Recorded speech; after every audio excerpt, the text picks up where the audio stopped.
Hello दोस्तों, welcome to your YouTube channel science foundation. तो दोस्तों, आज एक बार फिर से हम अपने एक न्यू वीडियो के साथ जिसमें है अपने बीएससी थर्ड ईयर बॉटनी के सेकंड पेपर के मोस्ट इम्पोर्टेंट क्वेश्चन हैं जो कि आपके एग्ज़ाम के लिए वेरी इंपॉर्टेंट होने वाले हैं। आपको इन क्वेश्चनों को अच्छे तरह से तैयार करके अपने एग्ज़ाम में जाना है।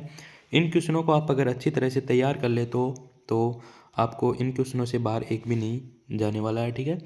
अच्छे से इन क्वेश्चनों को आपको 3-4 बार अच्छे से देखना है, अच्छे से अपनी बुक में टिक करके और अच्छे से इनको तैयार करके जाना है, ठीक है। तो आज के इम्पोर्टेंट क्वेश्चनों की जो ये सीरीज है, इसके अंतर्गत अच्छे से आपको बीएससी थर्ड ईयर बॉटनी के जितने भी विद्यार्थी हैं उनको अच्छे से इस क्लास को शेयर करेंगे और इन क्वेश्चनों को अच्छी तरह से तैयार करेंगे, ठीक है। तो अपना जो फर्स्ट क्वेश्चन है वो है कि मृदा परिस्थितिका क्या है, ठीक है। वेरी इंपॉर्टेंट क्वेश्चन है, पूछ लेगा 4 नंबर में, 2 नंबर में आराम से ये क्वेश्चन आ सकता है। तो आप इसको अच्छी तरह से तैयार करके अपनी क्लास को अच्छी तरह से देखना है, ठीक है। और इसके बाद में अपना सेकंड क्वेश्चन है रोन कीयर पादपों का वर्णन कीजिए, ठीक है। रोन कीयर पादप हैं उनका वर्गीकरण करना है, ठीक है। जो रोन कीयर पादप है उनका वर्गीकरण बताना है, ठीक है। वेरी इंपॉर्टेंट क्वेश्चन है।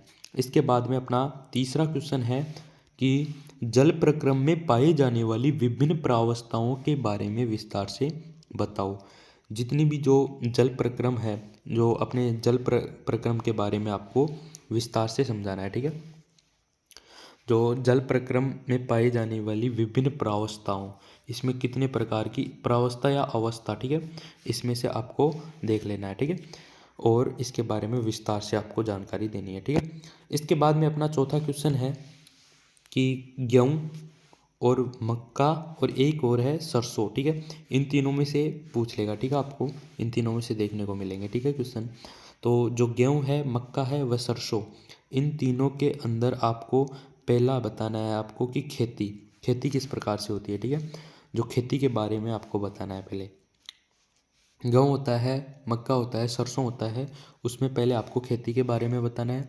फिर उसके बाद में इसमें लक्षण और इनकी जो उन्नत किस्म है, किस्मों के नाम भी 3-4 आप इसके अंदर जो उदाहरण में किस्म भी लिखनी है, ठीक है। और इनके बारे में आपको अच्छे से परिचय भी बताना है, ठीक है। और इसके बाद में अपना पांचवा क्वेश्चन है कि रेशेदार पादप फाइबर्स प्लांट, ठीक है। रेशेदार पादप है उनके बारे में आपको संक्षिप्त टिप्पणी लिखनी है। रेशेदार पादप, इन पर आपको संक्षिप्त टिप्पणी लिखनी है। अब संक्षिप्त टिप्पणी का मतलब है कि इसके खेती किस प्रकार से की जाती है और इसके परिचय दोनों के बारे में आपको अच्छे से बताना है, ठीक है। इसके बाद में अपना नेक्स्ट क्वेश्चन है चाय और कॉफ़ी, ये दोनों में से आपको देखने को मिलेंगे, या तो चाय या कॉफ़ी, दोनों में से एक आएगा पक्का ना। तो चाय व कॉफ़ी दोनों पर संक्षिप्त टिप्पणी लिखिए, ठीक है। आपको आराम से इस क्वेश्चन को अच्छी तरह से तैयार कर लेना है। इसके बाद में अपना सातवां क्वेश्चन है कि मृदा, ऊपर आया था मृदा पारिस्थितिकी क्या है, ठीक है। उसके बाद में अपना जो ये सातवां क्वेश्चन है, वेरी इंपॉर्टेंट क्वेश्चन है, पूछे जा सकते हैं ये आराम से, ये क्वेश्चन आपको पूछा जा सकता है। वेरी इंपॉर्टेंट क्वेश्चन है, मृदा क्या है, इसके बारे में अभी पहले आपको मृदा क्या है इसके बारे में अच्छे से बताना है, ठीक है। और इसकी जो डेफिनेशन देनी है, ठीक है। उसके बाद में कितने प्रकार, इसके प्रकारों के बारे में वर्णन करना है। भौतिक रासायनिक गुण, जैविक कारक, कार्बनिक पदार्थों का वर्णन कीजिए।